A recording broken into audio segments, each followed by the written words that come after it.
À Koh Lanta, les privations sont légion et elles touchent, en premier lieu, à la nourriture, plus que frugale sur le camp. Pourtant, certaines épreuves de confort permettent aux aventuriers de retrouver un regain d'énergie grâce à des repas récompenses. Comment la production tente d'éviter les orgies culinaires et les potentiels problèmes digestifs. Ce mardi 4 avril, un nouveau confort a permis aux jaunes de se délecter d'un festin dégusté sur une plateforme flottante, des fruits de mer dont des crevettes géantes, des cigales de mer, du poulpe, le tout accompagné de nouilles traditionnelles et de glace. Deux façons de profiter du moment se sont alors affrontées. Gilles prenait le temps de savourer chaque bouchée. L'agriculteur du Nord, qui a dévoilé ne jamais manger de poisson, a ainsi suivi les conseils de son épouse. D'ailleurs, on le voit encore attabler alors que ses coéquipiers profitent, repus, d'une paisible sieste. De son côté, Grace, qui a précédemment mangé une énorme sauterelle et même un peu de dentifrice, « C'est un peu chaud mais je l'ai fait », précisait-elle face caméra, ne pouvait s'empêcher d'avaler son repas goulûment.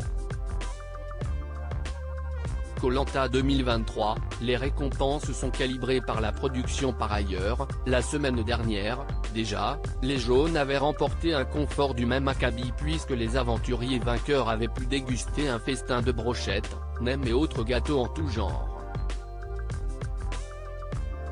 Martin, qui a dû quitter l'aventure suite à sa blessure à la cheville, le 28 mars, confiait que ce moment était presque jouissif.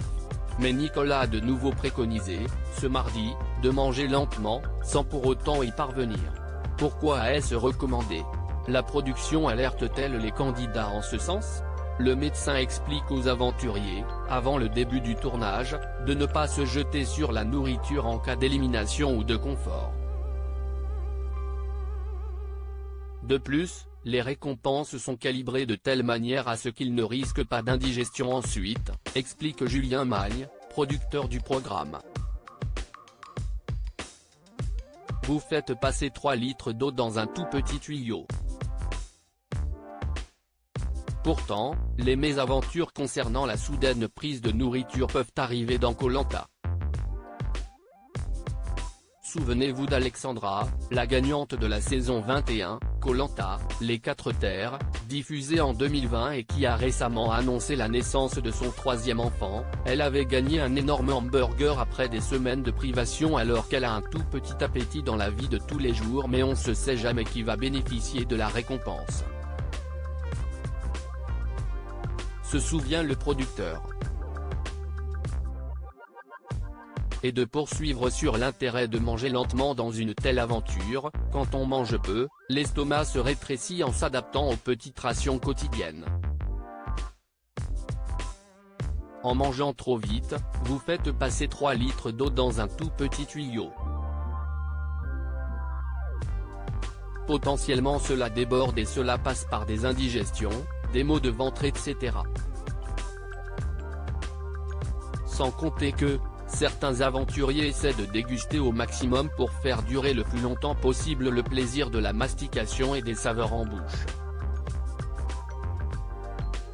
Un intérêt double, donc, de prendre son temps puisque, rappelons-le, il est formellement interdit de rapporter de la nature sur le camp, afin de la déguster plus tard. Une règle du jeu qui répond à une mesure d'équité mais également d'hygiène. Le médecin de l'aventure met en place un programme alimentaire pour les éliminer, un conseil qui vaut aussi pour les éliminés, qui peuvent potentiellement revenir jusqu'au conseil suivant. Les éliminés mangent à leur faim mais ils disposent d'un accompagnement médical. Le retour à la nourriture est encadré, dans leur intérêt, car sortir d'un jeu dans lequel on se prive ou en tout cas, où on mange beaucoup moins que dans la vie de tous les jours, et manger subitement tout ce dont on a envie, c'est s'exposer à des complications, des maux de ventre voire plus. Le médecin de l'aventure met en place un petit programme avec des menus frugaux, 3 par jour, pour que leurs estomacs se réhabituent à manger plus.